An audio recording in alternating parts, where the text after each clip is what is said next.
अस्सलाम वालेकुम दोस्तों, मेरा नाम है मोहम्मद शिराज और आप देख रहे हैं मेरा YouTube channel mister technical Siraj. दोस्तों, आज हम एडोब फोटोशॉप की क्लास नंबर 18 पार्ट 2 का आगाज़ करने जा रहे हैं, जिसमें आज हम शेप्स टूल में जो टूल हमने बकिया हमारे रहते थे, आज हम उन टूल्स को स्टडी करेंगे।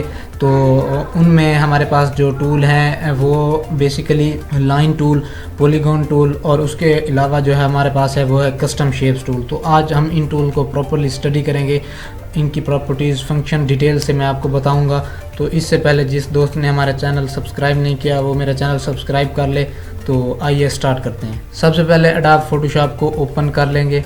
एडोब फोटोशॉप को ओपन करने के बाद जो हमने आज टूल करने हैं वो हमारे पास है इलिप्स टूल तक हमने कर लिया। तो पॉलीगॉन टूल से हमने आज स्टार्ट करना है। तो पॉलीगॉन टूल बेसिकली ये हमारे पास एक पॉलीगॉनल शेप होती है जिस पे हम काम करते हैं। इसमें हमारे पास सेम वही फंक्शन होते हैं। यहाँ इसकी शेप्स दी हुई हैं, यानी हमने पाथ पे रख के काम करना है, पिक्सल पे रख के काम करना है या शेप पे, हम शेप पे रहने देते हैं।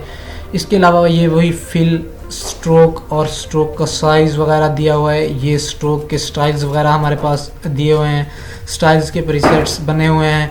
उसके अलावा हमारे पास ये उसकी विड्थ आ रही है और ये इसकी हाइट दी हुई है हमारे पास। हम जितनी भी चाहें अपनी मर्ज़ी से कस्टमाइज़ कर सकते हैं। ये हमारे पास फिर उसकी कुछ अलाइनमेंट्स वगैरह के हिसाब से आ जाते हैं कि हमने न्यू लेयर पे काम करना है, शेप्स को कंबाइन करना है या उन्हें सब्ट्रैक्ट करना है या उन्हें इंटरसेक्ट करना है, जो भी करना है ये हमारे पास अलाइनमेंट है। और इसके अलावा ये फिर हमारे पास इसकी साइड्स होती हैं। हम कस्टम से कोई भी अपना जितनी हम साइड्स देना चाहें कस्टम से खुद दे सकते हैं। तो सिंपली हम यहाँ से पॉलीगॉनल टूल लेंगे और एक पॉलीगॉन बनाएंगे, एक पॉलीगॉन क्रिएट करेंगे। ये एक मैंने पॉलीगॉन बनाई, इसका फिल मैं रेड कर देता हूँ।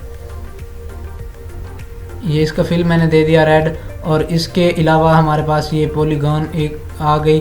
तो सिंपल हम अब इसके आप देख सकते हैं स्ट्रोक और फिल दोनों लगे हुए हैं। तो सिंपल आप यहाँ से फिर इसकी जो है ना साइड वगैरह यहाँ से बढ़ा सकते हैं। तो सिंपल हम यहाँ से फिर इसकी शेप्स वगैरह हम यहाँ से बढ़ा सकते हैं। तो हम अगर यहाँ से कोई कस्टम से कोई शेप्स देना चाहें, हम यानी 8 साइड्स इसकी बनाना चाहते हैं, कॉर्नर 8 बनाना चाहते हैं। तो ये पहले यहाँ साइज़ को मेंशन करेंगे, उसके बाद हम शेप लेके एक शेप क्रिएट करेंगे। तो अब आप देख सकते हैं कि ये 8 कॉर्नर वाली शेप बन गई है। सिंपल ये आप देख सकते हैं 1 2 3 4 5 6 7 और ये 8, ये 8 कॉर्नर वाली शेप हमारे पास बन गई है। सिंपल इसी तरह से हम इसे की मदद से पॉलीगॉनल शेप तैयार कर सकते हैं, कोई सा भी डिज़ाइन तैयार कर सकते हैं, फिर अपनी मर्ज़ी से जैसा भी हम बनाना चाहें। सिंपल उसके बाद हमारे पास जो टूल आता है वो हमारे पास टूल है लाइन टूल। तो सिंपल हम यहाँ से लाइन टूल लेंगे और लाइन टूल को हम सेलेक्ट करने के बाद ये सिंपल हम इसको लाइंस वगैरह क्रिएट करने के लिए लाइन टूल का इस्तेमाल करते हैं। हमारे पास ये हम जब कोई शेप क्रिएट कर रहे हो तो ये एक शेप पे काम हो रहा था, उसी तरह हम काम इस पे कर सकते हैं। सिंपल मैं यहाँ से शिफ्ट प्रेस करके एक लाइन ड्रा कर रहा हूँ। ये आप देख सकते हैं मैंने एक लाइन ड्रा की यहाँ से। ये आप माइंड में रखेंगे कि जब आप लाइन ड्रा करेंगे तो लाइन पे जो कलर आ रहा होगा वो आपका स्ट्रोक होगा, फिल नन होगा। फिल पे जो कलर होगा वो लाइन पे हम कलर नहीं आएगा, उसके अलावा जो स्ट्रोक का कलर होगा वही कलर लाइन पे आएगा, क्योंकि ये स्ट्रोक पे काम हो रहा होता है। सिंपल हमने यहाँ से इसका स्ट्रोक हम कर देते हैं रेड। स्ट्रोक हम इसका रेड करके अब हम इसे जब देखेंगे तो आप देख सकते हैं ये एक लाइन ड्रा हुई है। हम ये हमारे पास इसी तरह से लाइन टूल होता है कि हम कोई भी लाइन वगैरह ड्रा करने के लिए हम इसका इस्तेमाल करते हैं, लाइन टूल का इस्तेमाल करते हैं। सिंपल यहाँ से मैं लाइन टूल लूँगा और कोई सी भी एक आप जैसे कि एक बॉक्स बना लेते हैं इसी टूल की मदद से। तो सिंपल आप देख सकते हैं कि ये शिफ्ट प्रेस करके रखेंगे तो ये बिल्कुल एक्यूरेट लाइन इससे आएगी। ये आप स्मार्ट गाइड्स ऑन कर लेंगे तो आपको ये स्मार्ट गाइड्स ऑन करने का एक ये फ़ायदा होता है कि आपको गाइड करते रहते हैं साथ साथ। तो सिंपल हम यहाँ से ये एक ही शेप पे हमने काम किया तो यहाँ से इस लेयर को ही डिलीट कर देंगे। उसके बाद ये हमारे पास इस टूल के बाद हमारे पास आता है कस्टम शेप्स टूल।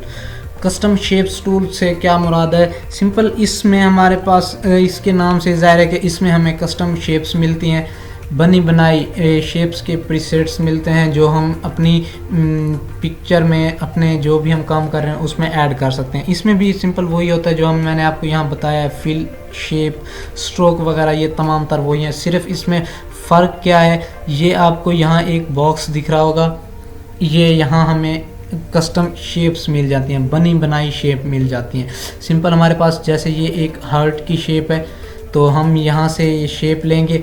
शेप लेने के बाद हम यहाँ से इसका कलर कर देंगे रेड, स्ट्रोक इसका नन पे कर देंगे। तो अब हम जब ये शेप क्रिएट करेंगे तो आप देखिएगा कि ये किस तरह से ये ऐसे ड्रा कर रहे हैं तो ये यानी ड्रा हो रही है लेकिन ये फिर क्लोज हो जाती है या कभी कभी ये सही ड्रा नहीं होती। हम शिफ्ट प्रेस करके जब ड्रा करेंगे तो ये आप देख सकते हैं बिल्कुल एक्यूरेट एक हार्ट की शेप बन गई। हम अब कंट्रोल टी की मदद से इसे रोटेट करवा लेते हैं। सिंपल यहाँ से इसे रोटेट करवाने के लिए जब हम कंट्रोल टी करते हैं ये ऊपर तमाम तर इसके ऑप्शन वगैरह आ जाते हैं। तो सिंपल हम अब इसे मूव करवा लेते हैं ताकि ये हार्ट की शेप बिल्कुल एक्यूरेट जैसे होता है एक सीधा बिल्कुल उस तरह से ये दिखाई दे। तो सिंपल आप यहाँ से भी कर सकते हैं या ये हमारे पास यहाँ एंगल भी दिया होता है, यहाँ हम इसे कस्टम से भी कोई सा भी साइज़ दे सकते हैं। हम 180 कर लेते हैं, इंटर करेंगे तो ये हमारे पास 180 पे इसी तरह से ये शेप क्रिएट हो गई। अब हम आल्ट प्रेस करके इसकी कॉपीज़ वगैरह लेकर काम कर सकते हैं। जिस तरह से हम शेप्स बनाना चाहें अपने उस तरह से शेप्स बना सकते हैं। ये इस तरह से हमारे पास कुछ टूल्स में हमारे पास बनी बनाई शेप्स के प्रीसेट्स मौजूद होते हैं। सिंपल ये जैसे एक हम फूल का प्रीसेट लेते हैं, शिफ्ट प्रेस करेंगे तो ये हमारे पास इस तरह का डिज़ाइन क्रिएट हो जाएगा। और इसी के अंदर जब आपको ये बहुत ही कम शेप्स हैं क्योंकि ये फ़ोटोशॉप में डिफ़ॉल्ट शेप जो हैं वो हमारे पास मौजूद हैं। इसके अलावा ये सेटिंग का जो ऑप्शन दिया हुआ है आप यहाँ क्लिक करेंगे, ये अब आपके पास जैसे हमने शेप्स को अरेंज करके रखना चाहें रख सकते हैं, यानी लार्ज थंबनेल करना चाहें तो ये इस तरह से दिखाई देंगी। स्मॉल लिस्ट में कुछ इस तरह से इनकी लिस्ट बनी हुई आएगी। तो सिंपल आप स्मॉल थंबनेल पे रख लें तो बेहतर है। उसके अलावा हमारे पास ये रीसेट कर लेंगे शेप्स, जो हमने पहले शेप्स को अपेंड किया होगा वो तमाम रीसेट हो जाएंगी। और ये लोड हम अपनी लोकल डिस्क से लोकल फाइल से कोई सी भी शेप लोड करके यहाँ सेव कर सकते हैं। ये फिर रिप्लेस शेप्स कर सकते हैं। ये हमारे पास फिर जो हैं ये शेप्स के प्रीसेट्स हैं। मिसाल के तौर पर मैं यहाँ से करता हूँ एनिमल, ये हमारे पास आ रहा है तो हम यहाँ से अपेंड कर लेंगे। ये एनिमल्स की शेप यहाँ ऐड हो गई। या आप चाहते हैं कि मुकम्मल ही शेप्स जितनी हैं हमारे पास ये तमाम की तमाम हमारी इस लाइब्रेरी में आ जाएँ तो सिंपल आप ऑल पे क्लिक करके अपेंड कर लेंगे तो ये जितनी भी शेप्स होंगी तमाम की तमाम यहाँ लाइब्रेरी में आ जाएंगी। बहुत ही खूबसूरत शेप्स होती हैं जो हम डिफरेंट डिज़ाइंस वगैरह में लगा सकते हैं और ये बहुत ही खूबसूरत एक डिज़ाइन देती हैं पिक्चर को। तो इसी तरह से ये शेप्स हमारे पास मौजूद होती हैं। यहाँ से हम कोई सा भी पैटर्न वगैरह भी बना सकते हैं अपनी मर्ज़ी का। ये शिफ्ट प्रेस करके मैं यहाँ से इसको ये इस तरह से हम कोई अपने पैटर्न वगैरह इन्हीं शेप्स की मदद से बना सकते हैं। बहुत ही खूबसूरत तरीके से ये शेप्स हम तैयार कर सकते हैं। तो इस तरह से हम डिफरेंट शेप्स क्रिएट कर सकते हैं इसी टूल की मदद से। कस्टम शेप्स जो हमारे पास मौजूद होती हैं उन्हीं की मदद से हम डिफरेंट शेप्स क्रिएट कर लेते हैं। हम यहाँ कंट्रोल टी करके इसको थोड़ा सा छोटा करके एक कॉर्नर पे एडजस्ट कर देंगे ताकि ये हम जो दूसरी शेप्स अभी क्रिएट करेंगे तो उनको क्रिएट करने के लिए हमें तो इसी तरह से हम यहाँ से फिर कोई सी भी और कस्टम शेप्स में से कोई और शेप उठाकर हम यहाँ पर अगर ड्रा करना चाहें तो इजीली कर सकते हैं। ये हमारे पास आप देख सकते हैं कि सिंपल हम हमारे पास जो शेप्स हैं, इन्हीं शेप्स की मदद से हम जब कोई यानी पोस्टर वगैरह क्रिएट कर रहे हों तो उसमें हम इनको इस्तेमाल करते हैं। जैसे शिफ्ट की मदद से मैं ये ड्रा कर रहा हूँ, ये मैंने ड्रा कर दिया शिफ्ट की मदद से। तो सिंपल मैं अब कंट्रोल टी कर दूँगा। कंट्रोल टी करने के बाद ये तमाम की तमाम लेयर्स ही यानी थोड़ी जैसे आप देख सकते हैं कि ये ना उल्टी पड़ी हैं, तो इसीलिए हम इन्हें अब थोड़ा एंगल इनका ठीक कर लेते हैं। यहाँ से हम कस्टम से ही दे देते हैं, 180 कर लेंगे, 180 कर लेंगे। और उसके बाद यहाँ से हम फिर इन्हीं शेप्स को सेलेक्ट करके इनको एडजस्ट कर सकते हैं। जैसे ये हमारे पास पोस्टर वगैरह हम डिज़ाइन कर रहे हो, मेडिकल या फिर कोई यानी हम जैसे पोस्टर डिज़ाइन करते हैं उसमें हम ये शेप्स वगैरह आपने कई बार देखी होंगी, ये इसी तरह से यहाँ हम ड्रा कर सकते हैं। दोस्तों आज की क्लास में हमने इन टूल्स को प्रॉपर्ली स्टडी किया, शेप्स टूल को आज हमने डिटेल से देखा। उम्मीद करता हूँ आपको क्लास अच्छी लगी होगी। अगर क्लास अच्छी लगी है तो हमारे चैनल को सब्सक्राइब करना ना भूलिएगा, बेल आइकन का बटन ज़रूर प्रेस किया करें ताकि हर आने वाली वीडियो का नोटिफिकेशन आप तक पहुँच सके। Thanks for watching. अल्लाह हाफिज़।